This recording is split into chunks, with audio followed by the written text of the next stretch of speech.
Hello everyone. तो आज हम शुरू करने वाले हैं सीबीएसई क्लास 10th का फर्स्ट चैप्टर फर्स्ट फ्लाइट से, जो कि है अ letter to God.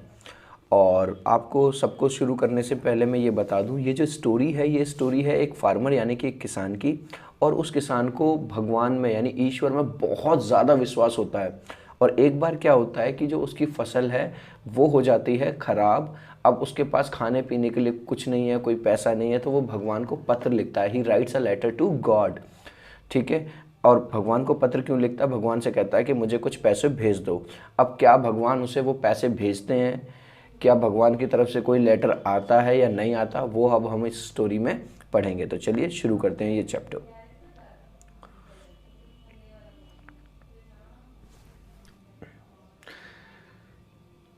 The house, the only one in the entire valley, sat on the crest of a low hill.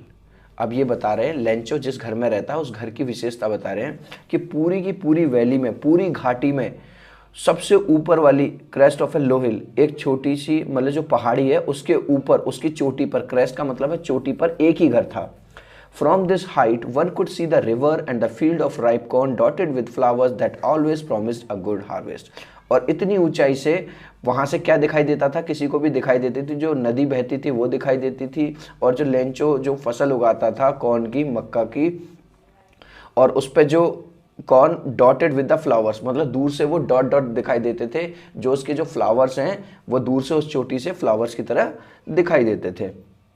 The only thing the earth needed was a downpour or at least अ शार। अब भाई किसान है, किसान ने अपनी मेहनत कर दी, फसल मतलब क्या नाम है बो दी, अब उसे केवल पानी की ज़रूरत है। ठीक है, तो पानी की ज़रूरत है, पानी के लिए वो किस पे डिपेंडेंट है? बारिश पे। तो देखो यहाँ पे दो वर्ड का यूज़ हुआ है। The only thing earth needed was a downpour or at least अ शार। या डाउनपावर का मतलब है तेज बारिश, और शावर का मतलब है चलो हल्की फुल्की बारिश हो जाए, कुछ तो ज़रूरत थी उसे पानी की। Through out the morning Lencho, देखो फार्मर का नाम आ गया है। आप सबको ये स्टोरी पढ़ते वक्त छोटी छोटी चीज़ों का ध्यान रखना है कि उसे किसकी ज़रूरत थी। उसे ज़रूरत थी थोड़ी बहुत बारिश की। और जो किसान है उसका नाम क्या है? लेंचो है। Who knew his fields intimately, had done nothing else but see the sky towards the north east. अब पूरा सुबह सुबह उसने आज कोई काम नहीं किया। लेंचो जो कि अपने फील्ड को बहुत अच्छी तरह से जानता था, वो बस किसकी तरफ देख रहा है? आसमान की तरफ देख रहा है, नॉर्थ ईस्ट की तरफ। और उसे किसका इंतज़ार है? बस बारिश होने का उसे इंतज़ार है। Now we are really going to get some water woman. अब यहाँ पे Lencho woman most probably used हुआ है उनकी वाइफ के लिए, लेंचो की। वो अपनी वाइफ से, जैसा होता है ना बादल, बिजली गड़गड़ाती है और बादल बादल आ जाते हैं तो हमें लगता है कि भाई बारिश होने वाली है, तो वही चीज़ हुई है। तो अब वो लेंचो कहता है अपनी वाइफ से कि जल्दी ही हमें पानी मिलने वाला है, यानी कि बारिश होने वाली है।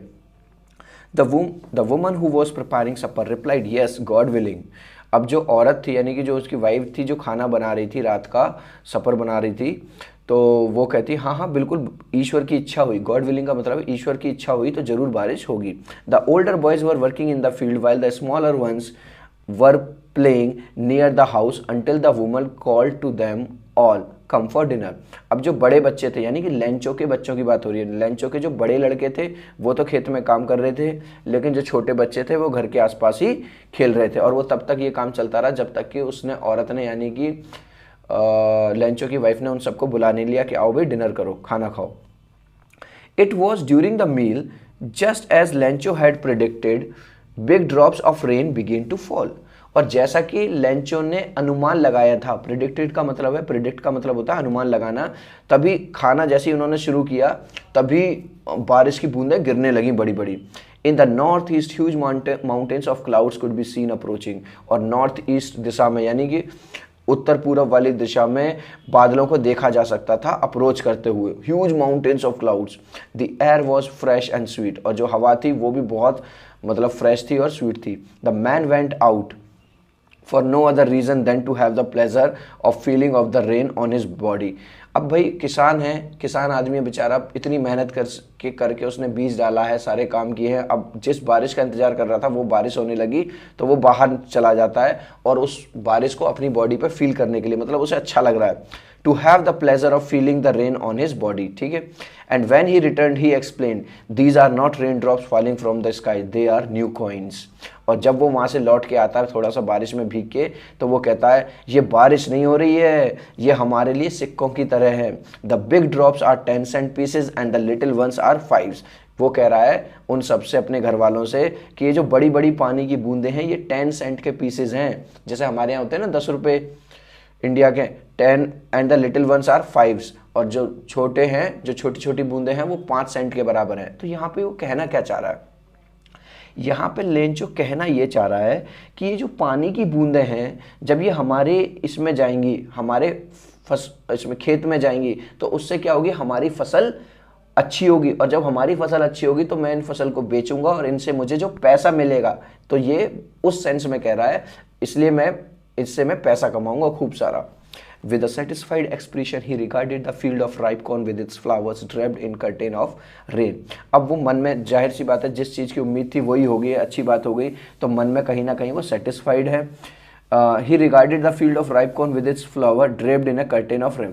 अब वो अपने जो फील्ड हैं और उसके जो फ्लावर्स हैं जो कि अब भीग गए हैं, कॉर्न के जो फ्लावर्स हैं, मक्के के जो फ्लावर्स हैं जो अब भीग गए हैं, वो उन्हें ऐसे मतलब अनुमान लगा रहा है जैसे कि किसी पर्दे के ऊपर जब बारिश या पानी गिरे तो वो भीग जाता है, उसी तरह से उसकी जो फसल है वो अब पूरी तरह से पानी में भीग रही है। उसे बहुत अच्छा लग रहा है क्योंकि उसे पानी का ही इंतजार था। But suddenly a strong wind began to blow and along with the rain very large hailstones begin to fall. लेकिन अचानक से ही क्या हुआ, बहुत तेज आंधी सी आने लगी और उसके साथ साथ हेलस्टोन्स क्या होते हैं, ओले, सफ़ेद सफ़ेद। कभी कभी आपने शायद देखे भी होंगे या न्यूज़ वगैरह में सुना होगा कि कश्मीर में बर्फबारी हुई, तो वो बर्फबारी होने लगी और ओले पड़ने लगे। These truly did resemble new silver coins, और ये तो सचमुच में सिल्वर कॉइन्स की तरह लग रहे थे, जैसा कि उसने कहा था। The boys exposing themselves to the rain out to collect the frozen pearls. और वो जो बच्चे थे, जैसे ही उन्होंने सफ़ेद सफ़ेद वो ओले गिरते हुए देखे, वो उन्हें, मतलब जैसे होता है ना, अगर जैसे हमारे घर के आसपास बारिश और ओले भी गिरे तो हमें कहीं ना कहीं ये रहता है, अरे हम भी ओले मतलब एक दो अपने हाथ में ले लें, तो वो भी उन्हें लेने के लिए गए। फ्रोजन पर्ल्स लिखा हुआ है, जमे हुए मोती, उन्हें कंपेयर किया गया है। It's really getting bad now, explained the man. I hope it passes quickly. It did not pass quickly. अब जो भाई जो किसान है, किसान तो जानता है भाई कोई भी चीज़ अति से ज़्यादा होगी तो ख़राब होगी, कम होगी तो ख़राब होगी। अब वो ओले गिरने लगे, बर्फ़ गिरने लगी, अब वो कहता है भगवान ये जल्दी रुक जाए, लेकिन वो रुकती नहीं है, मतलब ओले पड़ते रहते हैं। For an hour the hail rained on the house, the garden, the hillside, the cornfield, on the whole valley. 1 घंटे तक ये जो ओले हैं, ये जो बर्फ थी, ये पड़ती रहती है घर के ऊपर, गार्डन के ऊपर, हिल के ऊपर, और उसके पूरा जो उसका मक्के का फील्ड था उसके ऊपर, पूरी की पूरी वैली में। The field was white as if covered with salt. और इतनी ज़्यादा बर्फबारी हुई, और जब बर्फबारी रुकती है तो पूरा का पूरा जो एरिया था वहाँ का, इतना ऐसा लगने लगा कि पूरा का पूरा एरिया सफ़ेद नमक से घिर गया हो। Not a leaf remained on the trees. The corn was totally destroyed. The flowers were gone from the plants. Lancho's soul was filled with sadness. When the storm had passed, he stood in the middle of the field and said to his son, "A plague of locusts would have left more than this." अब देखो यहाँ क्या हुआ, जब इतनी ज़्यादा बर्फबारी हुई तो जितनी भी जो उसकी जो फसल थी जिसका वो इंतज़ार कर रहा था, जिसमें पानी उसे डालने की उसे ज़रूरत थी, जो पानी पहले तो खुश हो रहा था, लेकिन अब क्या हुआ कि बर्फबारी ने पूरी की पूरी पत्तियां वत्तियां सब डिस्ट्रॉय कर दी, कुछ भी नहीं छोड़ा। The flowers were gone from the plants, और जो सारे के सारे जो पत्ते वो फूल थे सब उखड़ गए, कुछ भी नहीं बचा। अब जो बेचारा जो लेंचो है, भाई कोई भी किसान जिसने इतनी मेहनत करी हो तो जाहिर सी बात है भाई दुख तो होगा, उसका दिल मतलब बैठ गया पूरी तरह से। अब वो अपने जाता है दोबारा से अपने खेत में, बीच में खड़ा होता है और क्या कहता है अपने बच्चों से कि अगर जो लोकस्ट होती है, जो ग्रास ऊपर की तरह होता है, आपने शायद देखा हो, अगर जब वो अटैक कर देती है किसी भी फील्ड पे तो या किसी भी कॉर्न पे, किसी भी हार्वेस्ट पे, फसल पे, तो कुछ भी नहीं छोड़ती। तो वो कह रहा है कि हार्वेस्ट अगर लोकस्ट भी अटैक कर देती है ना तो वो भी थोड़ा बहुत कुछ छोड़ देती है, लेकिन इस हेल स्टोन्स ने तो हमारे लिए कुछ भी नहीं छोड़ा। तो आप यहाँ डायग्राम में देख सकते हैं, यहाँ पे सैड फेस लिए हुए खड़े हैं लेंचो, और जो कि अब मतलब दुख मना रहे हैं इस बात का कि वो तो एक्सपेक्ट कर रहे थे कि अच्छी बारिश होगी और ये होगा। The hail has left nothing. This year we will have no corn. That night was a sorrowful one. All our work for nothing. There is no one who can help us. We will go hungry this year. अब यहाँ पे Lencho क्या कहता है कि कुछ भी नहीं छोड़ा, हम तो लुट गए, हम बर्बाद हो गए, और ये जो पूरी रात थी वो बहुत ज़्यादा दुख में बीती। अब हमारी हेल्प कौन करेगा, कोई भी नहीं है हमारी हेल्प करने के लिए, और इस साल तो हम सब भूखे मरेंगे। But in the hearts of all who lived in that solitary house in the middle of the valley, there was a single hope, help from God. पर वो सारे लोग जो उस वैली में उस अकेले घर में रहते थे, चाहे वो लेंचो हो या उसके घर वाले हों, उनके घर में बस अब एक आखिरी उम्मीद की किरण बची थी, और वो उम्मीद की किरण क्या थी? एक सहायता, और वो कहाँ से? भगवान से। Don't be so upset, even though this seems like a total loss. Remember, no one dies hunger. अब उसे कुछ याद आता है। क्या याद आता है? कि दुख होने की ज़रूरत नहीं है, शोक मनाने की ज़रूरत नहीं है, भगवान किसी को भी भूख से मरने नहीं देता। That's why they say no one dies of hunger, इसीलिए तो कहा जाता है कि कोई भी भूख से नहीं मरता। All through the night Lencho thought only his one hope, the help of God, whose eyes as he has been instructed see everything, even what is the deep in one's conscious. उस पूरी रात मतलब जाहिर सी बात है भाई, कैसे नींद आएगी जब इतना नुकसान हो गया। वो एक ही चीज़ सोचता रहा, और वो चीज़ ये सोच रहा था अब तो बस मेरी भगवान ही हेल्प कर सकते हैं। और उसे इतना विश्वास था, और उसे बताया भी गया था कि भगवान के अंदर इतनी शक्ति है। कॉन्शियस का मतलब होता है अंतःकरण, यानी आप कि भगवान केवल हमारे शब्दों को ही नहीं, वो हमारे दिल में जो छुपा होता है उसे भी देख लेते हैं। Lencho was an ox of a man working like an animal in the fields, but still he knew how to write. देखो यहाँ पे एक टर्म यूज हुई है, was an ox of a man. ये एक तरह की प्रोवर्ब है, इडियम्स है। ox of a man का मतलब होता है कि ऐसा इंसान जो बहुत ज़्यादा मेहनत करता हो, बहुत ज़्यादा मेहनती हो। तो वो इतना मेहनती था कि अपने फील्ड्स में एक जानवर की तरह काम करता था, लेकिन फिर भी उसे लिखना आता था। द फॉलोइंग संडे का मतलब है अगले संडे एट डे ब्रेक, जैसे ही दिन निकलता है, he began to write a letter which he himself would carry to town and place in the mail. It was nothing less than a letter to God. अगले Sunday को वो सुबह सुबह ही एक लेटर लिखने लगता है, जो कि वो ये प्लान करता है कि वो खुद देने जाएगा कहाँ पे? मतलब पोस्ट ऑफिस में। और वो जो लेटर है वो किसके लिए लिखेगा? भगवान के लिए वो लिखने लगता है। और क्या लिखता है? God, he wrote, if you don't help me, my family and I will go hungry this year. I need 100 pesos in order to sow my field again and to live until the crops come because the hailstorms. और वो ईश्वर को ये पत्र लिखता है कि हे ईश्वर, आपको तो सब पता ही है क्या हुआ है, मेरी पूरी की पूरी फसल खराब हो गई है, अब मुझे 100 पीसोस। अब देखो पैसोस ये समझने की ज़रूरत है, जैसे हम इंडिया में रहते हैं तो इंडिया में हमारी जो करेंसी है वो होती है रुपीज़। तो ऐसे ही वहाँ पे जो लैटिन कंट्रीज़ हैं वहाँ पे जो ये चलती है वो पैसोस चलती है। तो वो भगवान से कहता है कि भगवान मुझे 100 पीसोस चाहिए ताकि मैं दोबारा अपनी फसल उगा सकूं, और जब तक मेरी दोबारा फसल उग के आएगी तब तक मैं अपने घर वालों का, अपने बच्चों का पेट भर सकूं। तो उसके लिए मुझे, क्योंकि हेलस्टॉर्म की वजह से मेरी जो सारी फसल था वो ख़राब हो गई है। He wrote to God on an envelope, put the letter inside, still troubled, went to town. At post office he placed a stamp on the letter and dropped it into the mailbox.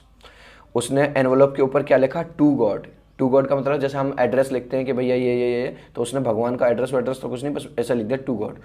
उसने letter को अपने envelope के अंदर लिख के डाला, town में गया और खुद पोस्ट ऑफिस में गया, उस पर स्टाम्प लगाई।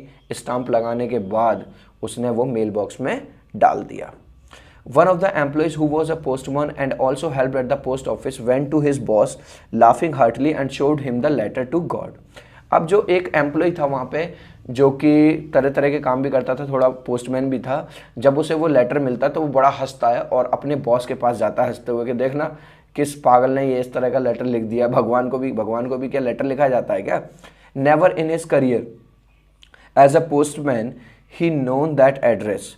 अब भाई जाहिर सी बात है, वो तो उसका काम तो यही था रोज़ पत्रों को इधर उधर करना, लेटर बांटना, लेकिन उसने अपने करियर में कभी भी इस तरह का लेटर नहीं दिखाया था जिस पे ये लिखा हो कि भगवान के लिए कोई लेटर हो। The post master, a fat amiable fellow, also broke out laughing, but almost immediately he turned serious and tapping the letter on his desk, commented, "What faith!"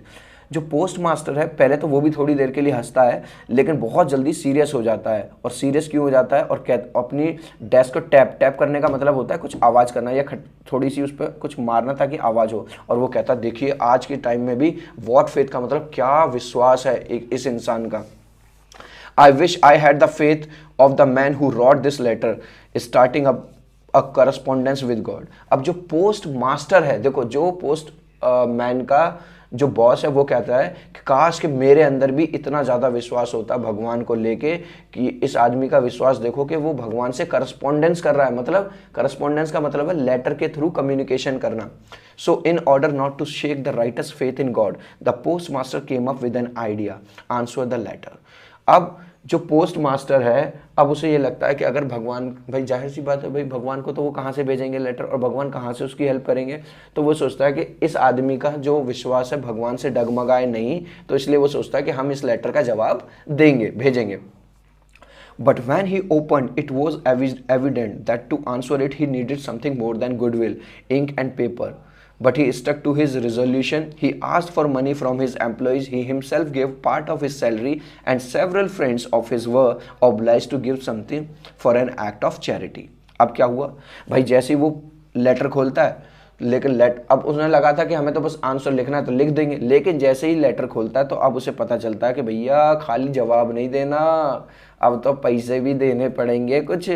तो लेकिन फिर भी वो अपने रिजोल्यूशन का मतलब होता है डिसीजन, ठीक है, तो वो अपने डिसीजन पे अडिग रहता है और खुद भी कुछ पैसे डालता है और अपने एम्प्लॉयज़ जो भी वहाँ पे काम करते हैं उन्हें भी बताता है। तो वो सब थोड़े थोड़े पैसे डालते हैं और सब लोग तैयार हो जाते हैं क्यों, इस चैरिटी का मतलब है इस पुण्य का काम, अच्छा काम करने के लिए। फिर क्या होता है, it was impossible for him to gather together the 100 pesos, so he was able to send the farmer only a little more than half. अब भाई जाहिर सी बात है, चाहे पोस्ट मास्टर हो, चाहे पोस्टमैन हो या और भी एम्प्लॉयज़ हो, बेचारे वो भी सैलरी वाले पर्सन है, उन्हें भी कोई सैलरी मिलती है, उनके भी बाल बच्चे होंगे। तो वो 100 pesos इकट्ठा करने में असमर्थ रहते, नहीं कर पाते। लेकिन वो जितने उसने मांगे थे उससे आधे से ज़्यादा, अब देखो उसने मांगे कितने थे भगवान से, बताओ मुझे, सोचो। उसने मांगे थे 100, तो 100 के आधे कितने हो गए, 50। तो 50 से ज़्यादा वो कलेक्ट करने में, मतलब कलेक्ट कर पाते हैं। He put the money in an envelope addressed to Lencho with a letter containing only a single word as a signature, God. अब वो दोबारा से उस पैसे को उसमें डाल देते हैं एनवलप में और लेंचो के लिए डाल देते हैं और उस पर केवल एक वर्ड लिख देते हैं गॉड, मतलब भगवान की तरफ से। उसे ये लगे लेंचो को बेचारे को कि भगवान ने ही भेजे। The following Sunday, Lancho came a bit earlier than usual to ask if there was a letter for him. It was the postman himself who handed the letter to him, while the postmaster, experiencing the contentment of a man who has performed a good deed, looked on from his office. अब अगले Sunday को वो और जल्दी आ जाता है, कौन, Lencho. जाहिर सी बात है उसे इंतजार था बेचारे को, तो और वो पूछता है आके पोस्ट ऑफिस में, अरे भैया मेरे लिए कोई लेटर आया है क्या। अब वो पोस्टमैन जिसने कि वो लेटर वहाँ से पिक किया था और अपने बॉस यानी पोस्ट मास्टर को दिखाया था, वो खुद उसे वो लेटर दे देता है। और ये वाली चीज़ अंदर बैठ के जो पोस्ट मास्टर था जिसने वो सारा पैसा इकट्ठा किया था और खुद भी कुछ पैसे डाले थे, वो अंदर से ही अपनी विंडो से उसे देखता रहता है और उसे मन में कंटेंटमेंट का होता है, मतलब होता है संतुष्टि। जैसे भाई आपने देखा कोई डॉग है बेचारा भूखा है, आपके घर में 2 रोटी पड़ी थी, आपने उसे डाल दिए, उसने वो रोटी खाई, आपने उसे पानी पिलाया, तो कहीं ना कहीं आपके मन में एक सेटिस्फेक्शन आता है। तो अब जो पोस्ट मास्टर है उसके मन में संतुष्टि ये है कि मैंने कितना नेकी का काम किया है, कितना अच्छा काम किया, मालिक मुझे आशीर्वाद देगा, ईश्वर कहीं ना कहीं देख रहा है, तो उसके मन में कंटेंट होता है। अब क्या होता है, Lancho showed not the slightest surprise on seeing the money, such as his confidence, but he became angry when he counted the money. God could not have made a mistake, nor could he have denied Lancho what he had requested. अब Lencho जैसे ही letter खोलता है उसे पैसा दिखाई देता है और पैसे देख के उसे बिल्कुल भी मतलब सरप्राइज नहीं होता है, भगवान ने पैसे भेज दिए, उसे 1% भी मतलब ऐसा नहीं लगता, अजीब नहीं लगता। लेकिन जैसे ही वो पैसे को गिनता है उसे ना गुस्सा आ जाता है। गुस्सा किस बात का, क्योंकि उसे यकीन है इस बात पे कि ना तो भगवान गलती कर सकते और ना ही भगवान के पास तो पैसों की क्या कमी है, वो तो कुछ भी भेज सकते हैं। तो वो ना ही उसकी रिक्वेस्ट को मना कर सकते। Immediately Lencho went up to the window to ask for a paper and ink. तभी वो विंडो के पास आता है और कहता है भैया मुझे एक पेपर और इंक मिलेगा। On the public writing table he started to write, और एक और लेटर वो लिखने लग जाता है। क्या लिखता है? With much wrinkling of his brow caused by the effort he had to make to express his ideas. When he finished, he went to the window to buy a stamp which he licked and then affixed. अब क्या करता है वो दोबारा से एक और letter लिखता है भगवान को, और उसमें कहीं ना कहीं वो गुस्से से कुछ लिख रहा है। क्या लिख रहा है वो अभी हमें पता चलेगा। और फिर से उस पर स्टाम्प लगाता है, और लिख का मतलब होता है चाटना। जैसे आपने देखा होगा कुछ लोग एनवेलप पे ऑलरेडी कुछ लगा होता है, उस पर जीभ लगा के थोड़ा सा उसे बंद कर देते हैं। अफिक्स्ड का मतलब होता है चिपकाना। देखो यहाँ पे आपको दिखाई भी दे रहा है कि यहाँ पे लेंचो हाथ में कैप लगी हुई है, उसके थोड़ा सा गंजा है, वो दोबारा से एक लेटर या तो रिसीव कर रहा है या वो डाल रहा है दोबारा से। The envelope with a blow of his fist, और फिस्ट का मतलब होता है जैसे हम किसी चीज़ को चिपकाने के बाद थोड़ा सा उस पर प्रेशर डालने के लिए तो उस पर घूसा सा मारता है, थोड़ा सा टैप करता है जिससे कि वो और अच्छे से चिपक जाए। The moment the letter fell into the mail box the post master went to open it. अब जैसे ही मेल बॉक्स में वो डाल देता है उस लेटर को, पोस्ट मास्टर उसे कलेक्ट करने के लिए जाता है। अब देखो भाई, हमने किसी की हेल्प करी, अगर दोबारा से उसका कोई लेटर आएगा तो हमारे मन में क्या आएगा? हमारे मन में तो ये लगेगा कि उसने थैंक यू का लेटर डाला होगा, भाई थैंक यू, मज़ा आ गया, ये हो गया, इट्स सेट। लेकिन जैसे ही उसने लेटर को खोला, उसमें क्या लिखा था? God of the money that I asked for only 70 pesos reached me, send me the rest since I need it very much. वो कहता है भगवान मैंने तो आपसे 100 पीसोज मांगे थे, लेकिन मेरे पास केवल 70 पीसोज ही पहुंचे हैं। प्लीज़ मुझे जो बचा हुआ पैसा है वो भी भेज दो, but don't send it to me through the mail. लेकिन इस बार इन मेल के थ्रू मत भेजना, क्योंकि because the post office employees are a bunch of crooks, क्योंकि ये जो पोस्ट ऑफिस के जो एम्प्लॉइज हैं ना, ये सारे चोर हैं, मक्कार हैं, इन्होंने मेरे पैसे चुरा लिए हैं। और लास्ट में लिखता है लेंचो, यानी कि हुआ क्या? हुआ ये, लेंचो को लग रहा है कि वो पैसा भगवान ने भेजा था, भगवान ने उसे पूरे के पूरे 100 पेसोस भेजे थे, लेकिन बीच में इन्होंने फ्रॉड किया है। इन्होंने इसके 30 पेसोस निकाल लिए पोस्ट ऑफिस वालों ने, और 70 उसे भेज दिए। ठीक है, तो अब वो भगवान को एक और पत्र लिख रहा है कि भगवान जो मेरे 30 पैसों हैं प्लीज़ वो भी भेज दो, क्योंकि मुझे और मेरे परिवार को पैसों की बहुत ज़्यादा ज़रूरत है।